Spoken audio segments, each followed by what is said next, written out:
Hello and welcome to another Everyday Living with myself, Simone and Dave. Good to be with you, Simone. Yeah, well, I'm glad that you can make it. You know, it's really glad that you're back. And just to let you know, well, you're aware of this, but you're not going to be aware of this out there. We are actually, this is pre-record. Yeah. So this is not live tonight, so we can't read out any of your emails. And, you know, we really wish that we could, but we can't. But we look forward to your emails on our next programme. That's going to be a busy show. It's going to be a very barrage of emails. Exactly. And I don't know which one of us are going to be reading emails on the next live show. Be Simone. Oh yeah, it's going to be me. Okay then. But we're so glad that you could join us as always every week. And we're going to be talking tonight, Dave. Yeah. And all of you, about resilience. Yeah. And what springs to mind for you about the word resilience? Being a dad and a husband. Right. No, I think resilience is a great thing. It's something that I do think in the world is generally, how do I say this without being too controversial? Oh, think about it. Because of the breakdown, let me get to because of the breakdown of the family. Get to the crux of it. Yeah. The breakdown of family and community generally, I think we're needing more help from outside sources. And I wonder sometimes whether the resilience of that kind of Second World War generation, you know, is missing a little bit in our generation today. But then again, also, I like the fact that we can be more open with each other, so I'm a little bit torn on that. So if you see, but I do think it's good to share our stuff, but also sometimes it's good just to get on with it. And you know what I mean? And I don't quite get where the balance is sometimes on that. So if anybody's got any ideas, do let us know. Yeah, I think that's a really good question to ask, because I think it's something that we're trying to get the balance all the time, you know, and we can either go one way or the other. But let me just read to you what an official definition is. It says, the capacity to recover quickly from difficulties and toughness, and the ability of a substance or object to spring back into shape, like elasticity. Yeah. Ooh. Yeah. So in other words, and it's not about if you fall, you know, because I think sometimes I'll just view the resilience as like, I'll never let anything get me down, and nothing affects me. Yeah. So I'm resilient. No, but no, that's not resilient. Resilience is actually something has affected me, but I'm now getting back to normal again, or I'm getting back up to where I was before. Yeah, yeah. So that's a really good. The dictionary's quite good at that. Yes, yeah. Definitions. I'm quite surprised actually that it's actually done its job. Yeah. So I think sometimes we do think that. Well, maybe it's just me. But I think it's just you, Dave. Maybe it's just me. Maybe I do need counselling after all. But resilience is something that is how we respond to what we're going through, not what we're going through. So. Ooh, that's very insightful, isn't it? Yeah, I think so. Well, from what we've just read, it's that ability to recover. It's just like if someone has a broken leg, or, you know, if you're not feeling very well, if you can recover quickly, that is a good sign that your body's working healthily and your immune system's good and whatever. And if it's taking you a longer time than is expected, it's showing that there's a bit of an issue with that. There's a great story a preacher's told years ago. Can I share it? I knew it. It was, I think it was Jerry Savelle or something like that, years ago said this. He was walking through an airport, and it was in the 70s, and he said it was in Los Angeles, I think, and there was a black guy there, and he had a really wide awake suit on, like, you know, like how Shaft used to dress in the 70s. Yeah. And he had massive flares on and massissive platform shoes. Sounds like something you'd wear now. Yeah. But it was all the rage in those days, and it came back again in the 90s, I think. Anyway, this is not a fashionista show, but he said he was at the top of the escalator, and there's two escalators going down, and this guy tripped on his platform shoes and rolled all the way down the escalator. And can I do this without making a mess? And he said he got to the bottom of the escalator, rolled, and landed on his feet like that, and just strolled off with a swagger. And Jerry Savelle said, I think, he almost had this look about him saying, well, that's the way I always ride these things. He just looked so cool. He didn't let his coolness drop. He just got up, landed on his feet, rolled down, landed on his feet, and just carried on walking. And then he said the verse came to mind in Malachi, though I have fallen, yet shall I arise. Yes, that's a man of God. Yeah, so that story always comes to mind when I'm talking about, you know, sometimes we do fall and we stumble and we roll around, but God has a way sometimes of getting us back on our feet and most of the time, get back on my feet and walking and saying, you know what, that's the best you can do. I'm still walking. Come on. So exactly. No, I think that's a really powerful analogy and a powerful picture when you think about it, because he had every reason not to get back up, and he was probably hurt. But you had a rep to protect.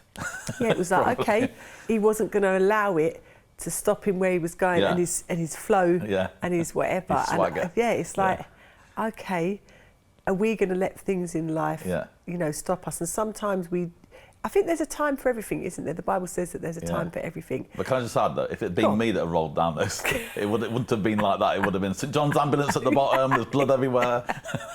You would have called them is there a nurse? Is there a doctor? Everybody help me! I nearly died. You take a picture. We could have a film. Drama queen here. Yeah, it's that. Where you hurt? No, not there. It's there. Get it right. Not just that, but my ego's been battered as well. Sorry, Simone. No, it's all right. It's just off on a tangent. You see, I've got to try and keep Dave and rein him in. Carry on. You were doing so well. No, that's fine. I just completely, I don't know why I hear now. Just completely lost my thread. No, I got it back. Yeah. But no, I love that, and I'm going to tell that story now over and over again and annoy lots of people. Not that you've annoyed me with that story, but I think the thing is, sometimes just people, as people in general, but even as Christians, I think we have a problem with accepting that we could fall. Yeah. I think there's so much emphasis on not falling, which we don't want to, that I think sometimes we're not real about a situation like that. Yeah. He obviously didn't plan to fall, but he did. Something caused him to trip, and we know there's situations in our life that we can deliberately choose and go into that could cause that. But there's other things just in life that do feel like we've had the rug pulled from underneath us, or we sort of stumble through things, and I think we can feel bad for that. Yeah. And we look at Scripture, and I'm doing a sermon coming up soon where the Bible talks about Jesus reinstating Peter, and how I'm speaking at a conference, and I nicked the title from the British Army. They've got an advert at the moment saying "Fail, Learn, Win." Ooh. Fail, learn, win, and that's what they're teaching their soldiers. You are going to fail, but learn from it, and then learn to win. Yeah. And so I was looking at Peter. I thought he was a fail, learn, win on a couple of occasions. I mean, when he was walking on the water, it was like win, fail, learn in that respect. And then we see that he's learning a lot from Jesus, yet he still fails. He still fails Jesus and denies him. And then in the middle of all that, he learns something, and Jesus reinstates him, and then he's winning again as an apostle. And so.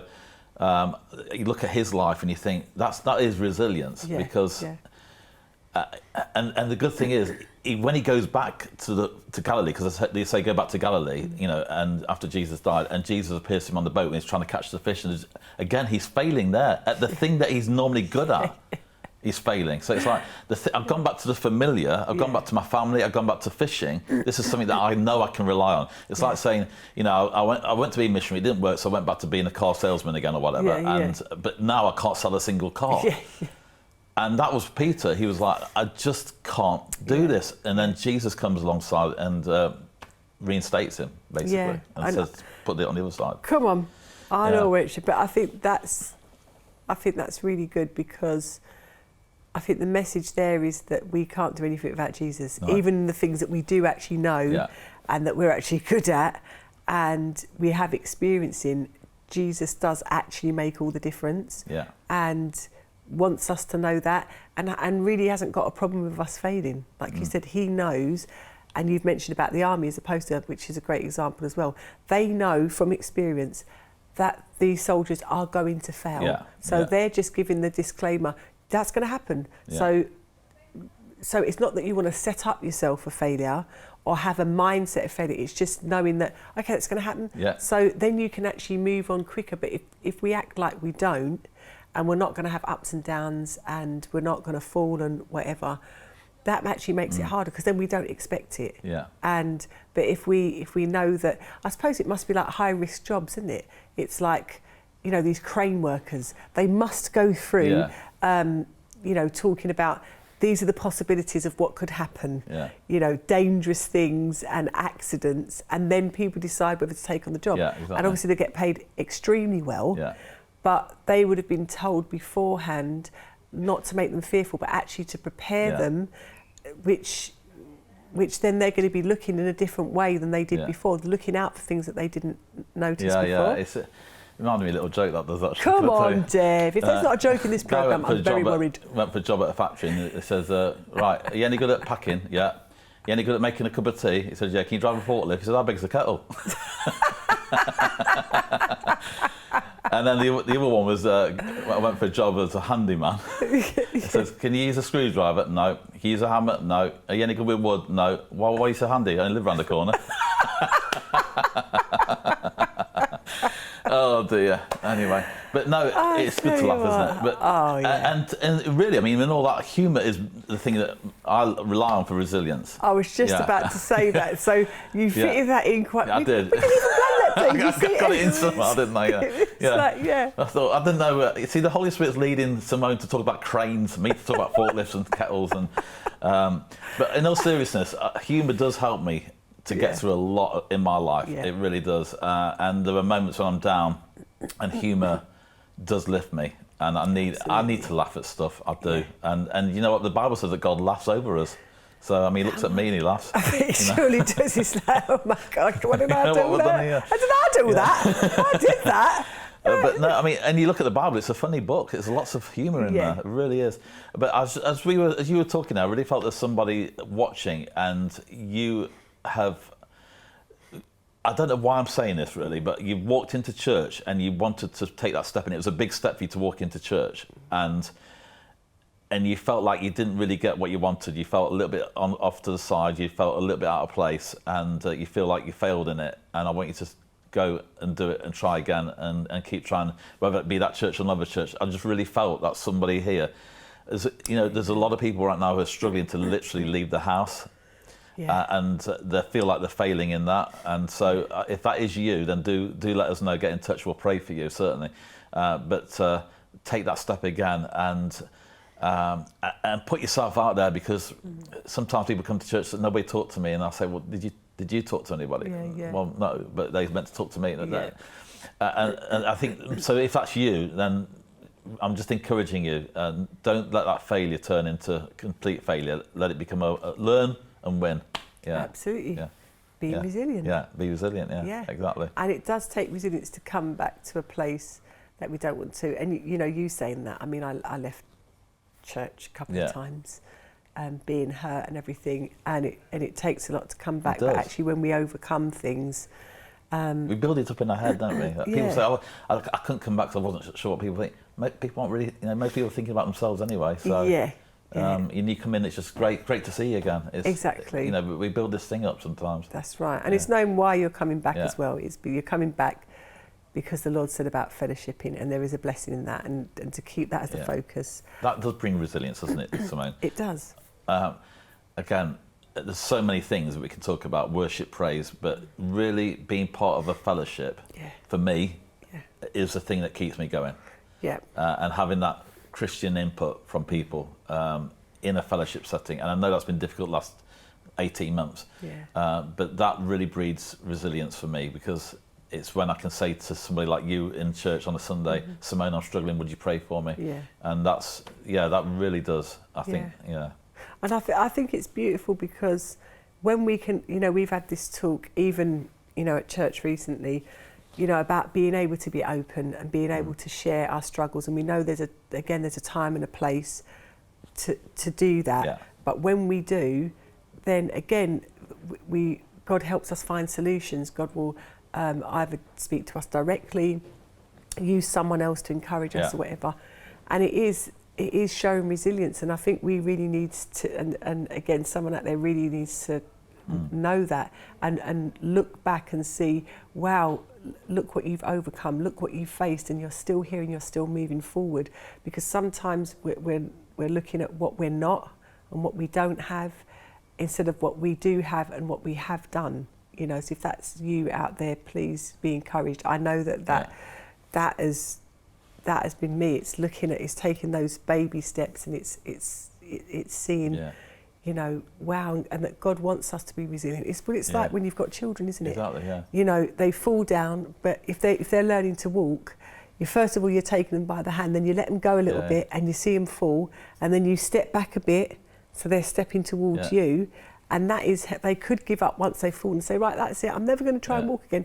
But you don't see babies do that. But you only learn to walk because of your fear of falling, and you only learn that fear of falling by falling. Yeah. So, you know, the reason why we learn to balance is because we don't want to fall over again. I did that before, don't want to do it again, so I'm learning to balance better now. Maybe in our lives we need to learn to balance better. Ooh. I'm still standing.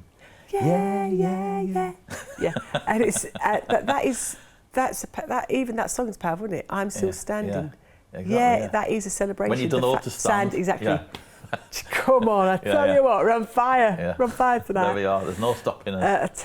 Ain't no... Okay. This could go on and on forever. It could, because me and Simone spend most of our time just quoting songs at each other, don't we?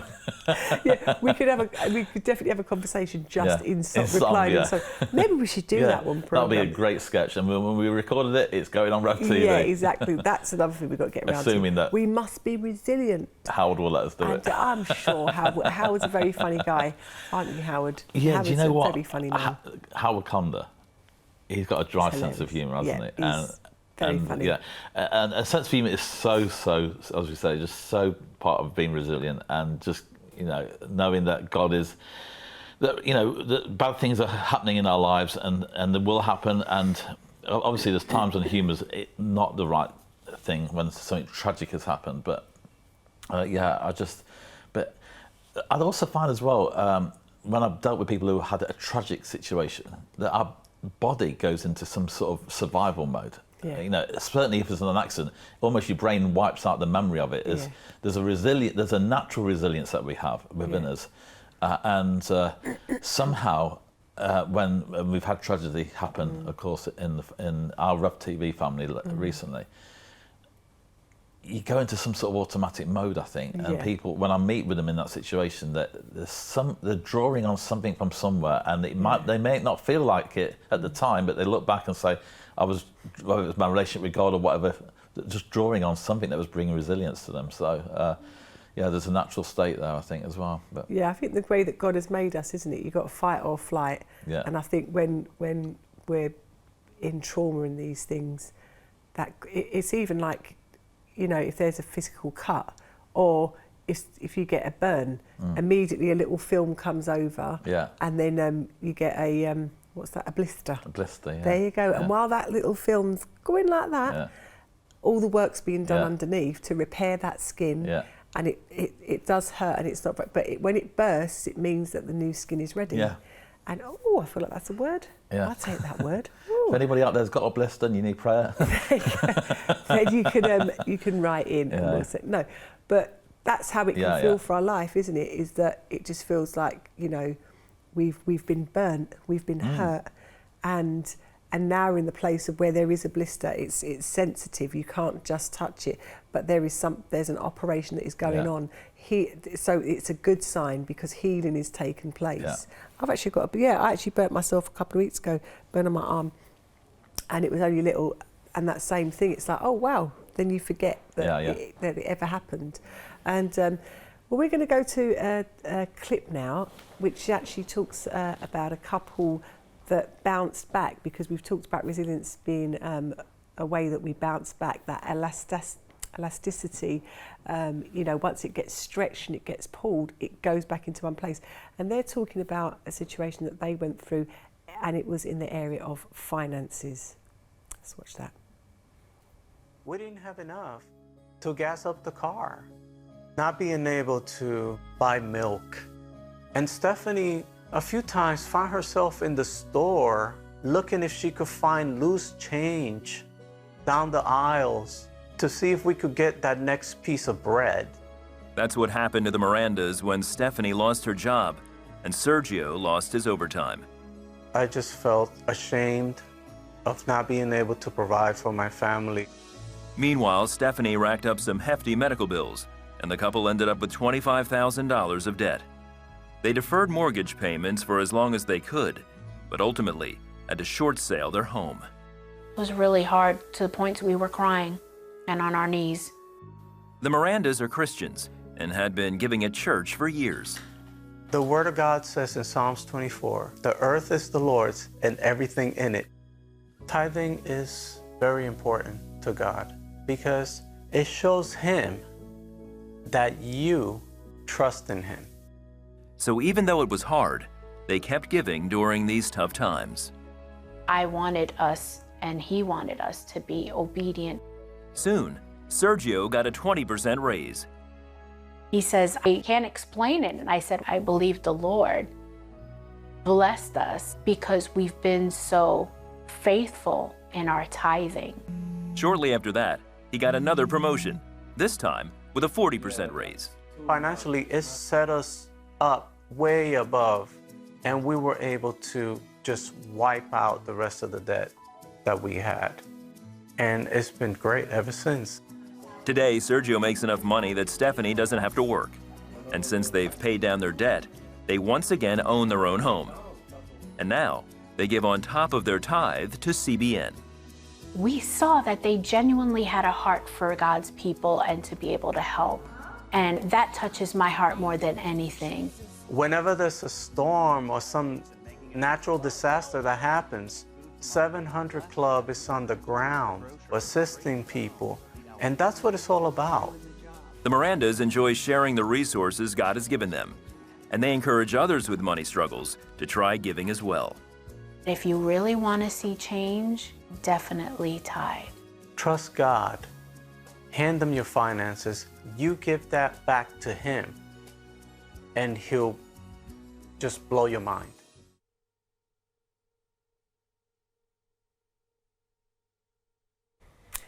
Hi, yeah, so I know this show's not specifically about finances, but I hope that has encouraged you. And I think we should do a show about finances all the time. So that'd be a good idea. Write it down. Yeah, write it down. Yeah, would you like to hear about that? I'm sure we'd have lots of emails. But I think, again, what I saw from that was their resilience. Again, was, okay, they're in this situation, this awful financial situation. So they've sort of fallen down, they've stumbled in this area. And it's like, okay, what do I do? And they could have stayed down, but they decided to take action. Yeah. And I think that's one of the key things then about being resilient is being able to, isn't it? It's being able to take action and then take steps in moving forward. And even though they may be small, and like, you know, that couple's was small steps, but in the right direction. Yeah. And then you start to see the fruit of that. And now, you know, we see their testimony, and that really, that even encourages me in my finances, but also, like I said, in other areas, like, wow, okay, it looked like, you know, it could have even seemed to people around them like they're never going to get their home again. It's never going to happen. And how many times have we been in those situations that we've said to ourselves, or other people could have been like, oh, I don't know how you're going to get out of that. Don't know how that's going to work. Yeah. And then, you know, God comes through and we partner with God, and it's like, oh, wow. We mentioned earlier about people going to church, and I think sometimes when we've been hit and we are, maybe we fall and we stumble, the temptation is just to kind of go inward and to hide away. And I was thinking of Gideon, and I was also thinking of, is it Elijah? Elijah after the prophets of Baal, and God says, what are you doing here, Elijah? And Gideon in the wine press, and the angel says, you know, what are you doing here? And basically, both of those characters were hiding out. Gideon was fearful. Elijah was fearful as well and depressed, even though he'd just seen the prophets of Baal wiped out and God send fire from heaven. I mean, if I saw God send fire down from heaven, right, to consume something, I think I'd be on top of the world. I'm like, hey, who's next? Come on. Yeah. You know what I mean? Come on, God's good enough. Who's you know the daddy? Yeah. God. But he gets down. He's depressed. We know the reasons why. But nonetheless, they said, what are you doing here? And maybe God's saying that to somebody today. What are you doing here? You said that. They took action. They got up and they decided, we're in this mess, but resilience, if we're going to be resilient in our walk with God in our life, it means us taking action. And so maybe like Gideon, had to go out and fight. And the angel said to him, "You're a mighty man of valor." That's right. So the angel spoke over Gideon, not what Gideon felt at the time, but That's what right. Gideon was going to be, the potential that he had. And Gideon said, "Well, I'm the weakest of my clan. I'm hiding out. Yeah. I'm hiding out here from the Midianites, I think it was, in the wine press." And so, but the angel says, "You're a mighty man of valor." Well, he doesn't look like a mighty man of valor, hiding out, in the wine press, So, but the angel speaks to him as what God's going to do. So, so resilience, I think, means that we have to do something. Yeah. And we can't just say, "Okay, Lord, let it all land in my lap." That's right, yeah. So that's something that I really... Yeah. Well, I think as well, look, that term, the ability to recover quickly from difficulties. So, like what we said at the start of the show, there's going to be difficulties in all of our life. And I think if we accept that, then we're more prepared. If we don't think there is, then we won't be able to cope when that happens, because it's inevitable. Even Jesus said that there will be troubles in this world. Yeah. He didn't try to sugarcoat that or say that there wasn't. But with him, we know that somehow he'll get us through. He didn't say that there's not going to be an extension of that. And I think a lot of when we read, a lot of the disciples, a lot of their prayers were not to just take a thing away. It was the ability to endure and to be resilient and to go through, to strengthen their faith, to go through that. Quite often we want to pray it away straight away. Right. Yeah. And it's not that there's some things that can't be, prayed away. There's nothing wrong with praying that, but I think we tend to pray that all the time. Perseverance develops character. Yeah. Oh, I was just thinking also about... scriptures, don't you, Dave? Talking about resilience, I remember when I was in the Coventry church, I met a woman there and her name escapes me now, I do apologise, but she was one of the oldest people in the church, and she would literally, because Coventry was being bombed and one particular night it was really completely obliterated in the city centre. But she told me that she would literally be dodging bombs to get to a George Jeffreys crusade in the middle of Coventry when George Jeffreys came to town. And I thought, wow. And then I met guys in Derby Derby was never bombed because apparently the Germans had the Rolls-Royce factories down as car-making factories, not as aero engine-making factories for the RAF. Because if they'd known that, Derby would have been completely bombed because of the... But nonetheless, they did attack one Rolls-Royce and factory, and the guys are outside on their lunch break, sitting there, and German fighters are coming over, shooting machine guns at them on their lunch break. Wow. And I don't think we know what it's like to live like that, And so when this pandemic hit, I kind of went back to those stories and these people that were like literally this 16-year-old girl who was literally, as Coventry's being bombed, she's trying to get to a George Jeffreys crusade, and the possibility that her house might be bombed that night, And that to me speaks of resilience, Yeah, I mean, just as you're saying it, I'm just thinking of some situations in my own life, and I'm just thinking, okay, I just really receive this message, and even what you've just said there, that we don't really, we haven't. This is the nearest thing that most people have been to. 50, 60 years ago. You had the Second World War. And rightly so, it's good that we haven't had to deal with it. Yeah, and we're glad. Yeah. But you do realise, like what you said, if there's not been a sort of challenge, how can we build resilience? Because that's how that happens, isn't it? Yeah. Through these challenges. And I do think of the generation of our children now where we can be parents that will try to take away every challenge, every problem, every whatever, and it's not actually helping our children to be able to cope. In fact, so you don't want to make deliberate problems, but I think sometimes instead of trying to help our children and resource them to be able to cope and find a way themselves, no matter how small it is, they could be really little kids or they're teenagers or young adults, we can want to just naturally, obviously, want to take away what is painful and what isn't nice. We had a conversation, Naomi and I, because sometimes I'm kind of the outgoing one that wants the kids to get out on the surfboard, and and Naomi's like, she was hit by a wave when she was a kid and she didn't like to go in the sea. And I said to be careful not to put that on the kids, because.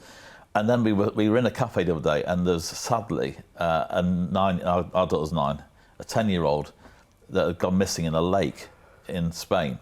It was all over the Spanish news.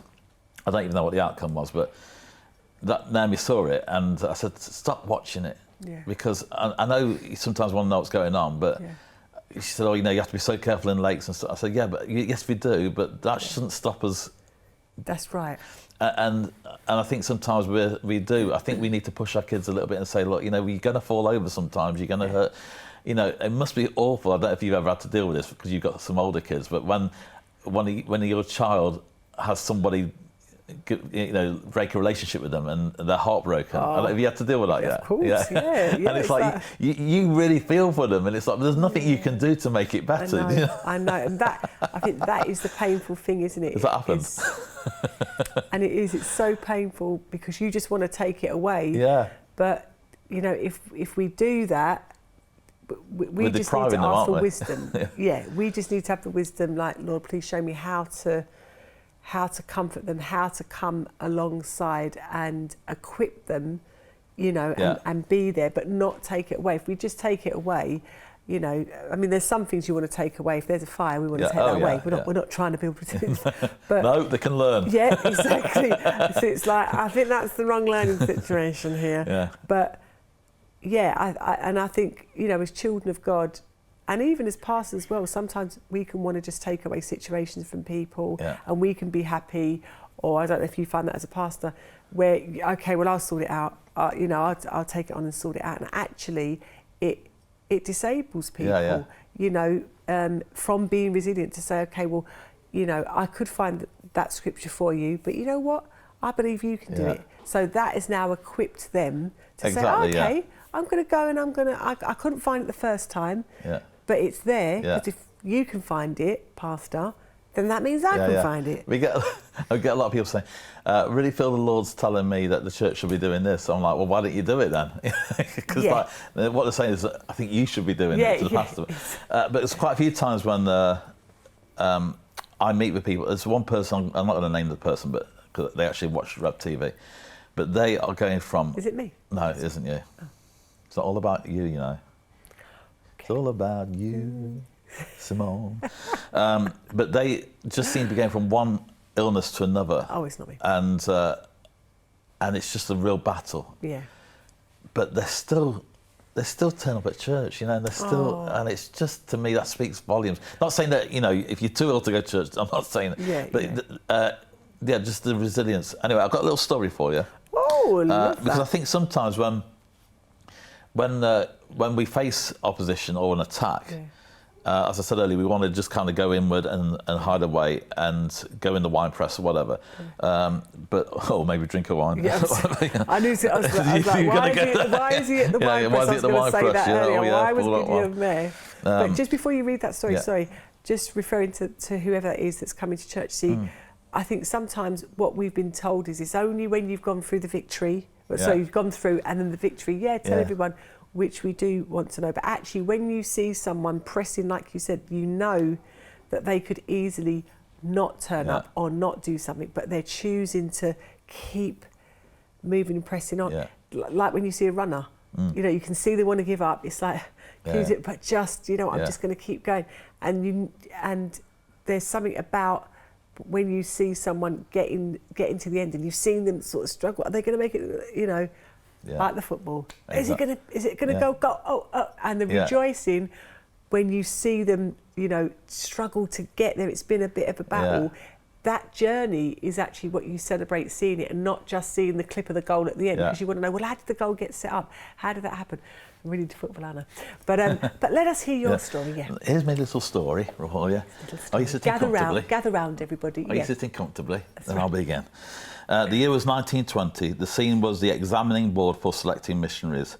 Standing before the board was a young man named Oswald Smith. One dream dominated his heart. He wanted to be a missionary. Over and over again he prayed, Lord, I want to go as a missionary for you. Open a door of service for me. Now at last his prayer would be answered. When the examination board was over, the board turned Oswald Smith down. I relate to this because I became Christian at 17. At 19 years of age, I left school at 16 and went and worked with my dad. I didn't do any extra education. At 19, I went for a interview at Elim Bible College, and I remember John Smith there, and John Smith said, have you got any experience? Have you got any experience? You talk like that. Yeah, he's from Northern Ireland. All right. Have you got And he any said- experience, Dave? I'll pretend to be him. Do you have any experience, Dave? No, he's from Northern Ireland, that's Southern Ireland. Oh, that's Northern Ireland, like that. No, he doesn't speak like that, John Smith. Well, He's more like an Ian Paisley type. Okay, so anyway, so John said, have you had any education since school? And I said, no. Have you done any ministry? I said, no, very little. Done a little bit of ministry in the church. Well, I don't think you are what we're looking for. So come back when you're 21, because then you won't need to. And my kind of zealousness came out then. What about the call of God then? He said, what? I said, well, what about the call of God? I was really... with that wisdom. Yeah. And he said, well, if God's called you, it will happen, right? It will happen. Yeah. But it's not happening now. And I went back and I said, and it's twice I went to go to Bible college, and twice I was turned down, and Oh, dear. for different reasons. And I went back and learned a lot. And then I'll come back to this story in a minute, because the other story goes like this. Then I thought, right, forget Elim. Right, I'm in an Elim church, but they don't want me, so I got a little bit bitter. Don't get bitter, get better. Oh, exactly. So then I thought, well, I was watching Christian TV at the time when God Channel started, and TD Jakes was on there. Oh, TD, you love TD. And I thought, I like a bit of that. I could do that. I could do what TD Jakes is doing. So I'm going to go to America, and I'm going to go to Bible college. And I went to a guy called Robert Slerdon. Robert Slerdon wrote God's Heroes, all the revivalists. So me and my friend Curtis, we went to... Hey, Curtis. Hi, wherever you are. We went to America, and his mum lived there. So he's from a African Caribbean background, but his mum moved to America after the split up. So we touched base with his mum, and we stayed on Beverly Boulevard near the CBS studios. And we went to like Beverly Hills and Los Angeles and all this. And we were going to go to this Bible college in Anaheim, and we went and applied there. And on the first week, it's called Holiness Week, and John Bevere was speaking and getting your life sorted out with God, right? You know what John Bevere is like? Oh, I see, he's not messing around. Well, Robert Slerdon says, hey, we got some Brits in the room. So stand up, Dave and Curtis. So they all get big welcomes, British people coming to the college, it's great. It's called Embassy Christian Centre. And so we applied, and then they brought us into the office one day, and Robert Slerdon stood there, and he said, and he had his director of ministry there, and they said, Curtis is called, but Dave sadly, no. And I was like, what? And literally I had about $300 left, and I was planning to go to Mexico to get my passport stamped so I could stay in America a bit longer. Yeah. And so I said, okay. So I went back to where we were staying with a friend, and I literally went into the bedroom and cried. And I said, Lord, if you want me back in England, then you need to get me back, because I've got no money. Yeah. And I looked up the flight prices, and I knew how much it was going to be, and somebody who didn't know came and gave me the exact amount of money to go back to the UK. And when I got back to the UK, I felt like I'm never going to do this ever again. Somebody came up to me and said, God was pleased with your faith. By the way, my friend Curtis, who was accepted, he came back a month later. Oh, really? Yeah. And he came back and he struggled. I came back and I made a decision. I went forward for prayer, and I felt the Lord say to me, whilst I was at the front of the Derby Church, the Lord spoke to me. He said, Dave, because I've got my job back as a van driver, if you are going to be a van driver, if I get you to be a van driver for the rest of your life, delivering car parts around Stoke-on-Trent, right, will you still serve me? And I couldn't answer. I said, Lord, I don't know how to answer that, because I so wanted to be in the ministry. Yeah. So I went away and prayed about it, and then next Sunday I came back and went forward again, and I stood at the altar and said, Lord, if you want me to be a van driver, I will do it. And I'll stay in this church. I will serve you in this church, okay? Oh, look at So then a few weeks later, I was driving, and it was at the same time when the Bronzeville Revival was on in Florida. Yeah. You know, Steve Hill and John Kilpatrick. Good old days, though. I know. As I'm driving, I'm just driving between Leek in Staffordshire and Stoke-on-Trent. And I'm listening to this cassette tape with John Kilpatrick. And John Kilpatrick said, there's somebody listening to me now on cassette. You've stepped out in faith and wanted to go into ministry a few times. God's telling you now's the time, right? Okay? And I knew it was for me. Yeah. So I applied for Elim School of Ministry, which was kind of like a lower level. Right. But more about experience than it was about academia. Okay. Yeah. That's why I am where I am. Yeah. And I went to Elim Bible College, got placed in Coventry, and then the rest is history. But it's lovely. that for me taught resilience. Yeah, you know, that is, and come on. yeah. So you're the poster boy for resilience. So people who know me are sick of hearing that story. But do you know what? I look back on it and I think some of the things I learned. I remember walking through a park in LA, and these American police officers got a gun out on somebody. I thought that. And just being in Los Angeles, you know, this whole experience, I thought, what am I doing here? You know, Lord, and going to the church and hearing John Bevere speaking, and we went to see Fred Price and a few others, and it was just like, just a great experience. So I would never change it. So sometimes when we step out in faith and we miss it, there's so many valuable lessons in there, and you do learn resilience. Anyway, this guy, he got turned down as a missionary, Oswald Smith, and he did not meet their qualifications. He failed the test. Oswald Smith has set his direction, but now life gave him a detour. And maybe when things hit you and attack you, maybe God is just moving you. And your resilience, you have a choice. You can say, I'm going to stay where I am and bottle all this up and hide away, or I'm going to say, Lord, what now? Yeah. And I stayed where I went in for a bit and then came out because I was so scared that I was going to step out in faith and miss it again after twice trying. And then Oswald Smith had set his direction. He knew this is it. He had his heart set, missionary. What would he do? He was told he couldn't do it. As Oswald Smith prayed, God planted another idea in his heart. If he could not go as a missionary, he would build a church which could send out missionaries. And that's exactly what he did. Wow. Oswald Smith pastored the People's Church in Toronto, Canada, which at the time sent out more missionaries than any other church in the country.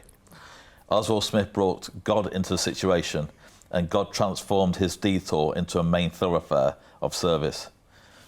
And that, to me, speaks of resilience, because it's reacting to what he went through. Yeah. He could have just said, right, okay, Lord, I want to be a missionary.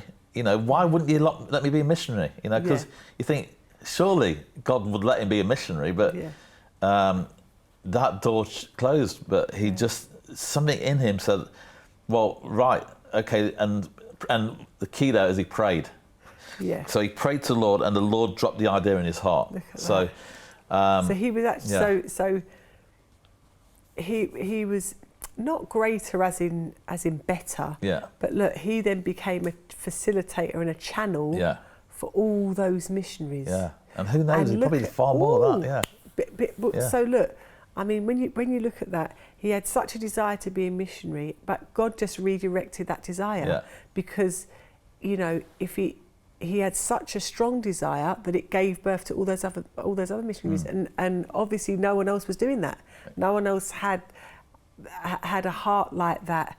That's not to put anyone else down, but he obviously had such a desire and such a heart that God knew that he would encourage others. Yeah. You know, and not just be him as one, just going out and that's it, which is great. But you know, he birthed then. He birthed something, so that's amazing. We take a knock back and think, right, that's it. God doesn't want me. Yeah. And he could have said, right, okay, I'll maybe go and work in a shop or be a van driver. Yeah. And actually, you know what? There's nothing wrong with that, because I think sometimes we think you're only really doing something for God if you're in ministry. And so I had to come to that place where God was testing my motives. The reason I wanted to go into ministry wasn't no longer because I wanted to serve the Lord, or maybe there was part of it there. Yeah. But the other part was I wanted the glamour. Yeah. I liked what I saw. I liked what the Americans were doing, you know, with their big mega churches like with T.D. Jakes. And it's great for them, but it wasn't what God was calling me to. Yeah. And so I was wanting to be in the ministry for the wrong... Yeah. I won't say completely the wrong motives. I think the motives were messed up in there. There was some genuine motives there as well.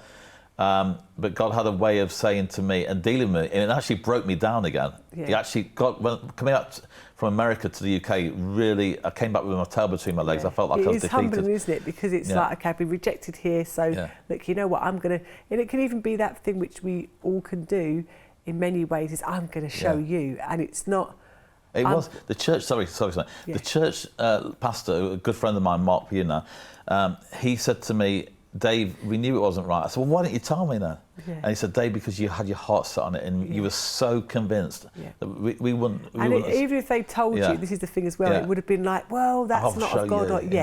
And I'm just going to go and do it. And I think this is the thing, is that, you know, as what we used the analogy with kids before as well, you know, that we're there, but we allow them to try and walk, and they'll stumble, but we'll go, We don't go, what are you falling down for? We know that that's going to happen, but we encourage them to keep standing. And I think this is the thing, that remembering that about, you know, the Lord, that He knows our going out and our coming in. You know, He knows. You know, and there's many scriptures that talk about, you know, stumbling and losing our footing, and, you know, but God is able. He upholds us, you know, and He's not surprised, we are, and I think that's the thing. It's remembering to focus in our mind, okay, you know, what God thinks about us, because we can discourage our own self, or other people can discourage us, but actually God knows, look, I knew this is going to happen. You needed to go through that, because then you've genuinely in your heart, and from the example you said, you genuinely in your heart surrendered. It wasn't a bit of, oh, well, I still got that in the back of my mind. It's like, no, God, you know, if you want me to drive the van. I actually really felt that. I really said, and some days I wish I was still a van driver. I'm going to be honest with you. You know, as much as it's challenging driving around Leek in the snow, but it was like, I actually said, Lord, I will do this. I don't mind. I will work in any job you want me to, and I will serve the Derby Elim Church, and I'll be there. And it didn't happen straight away either. You know, the Lord, now, now I'm going to call you. It was like months and months, I think, before I actually really felt the Lord then release me. Well, but it's like that with, I was so desiring to get married. It wasn't until I actually stopped thinking about it and let go of it that the Lord brought Naomi into my life, because I actually thought, well, if I can't get married to a Christian in the UK, you know, in a church of 600, what am I going to be like in Spain, where there's not that many Christians, relatively, compared to and English-speaking ones or whatever. So, but the Lord said, you only need one, and I got one for you. So, she's and you got the right one. Yeah. And leading on, actually, that leads me on quite nicely to talk about Naomi and Ruth. Because when I think of resilience, you know, and I think of, you know, like you said, there's so many people that we can look at in the Bible, but I do think of Ruth and Naomi and their relationship, and the resilience of both those women, that what they faced.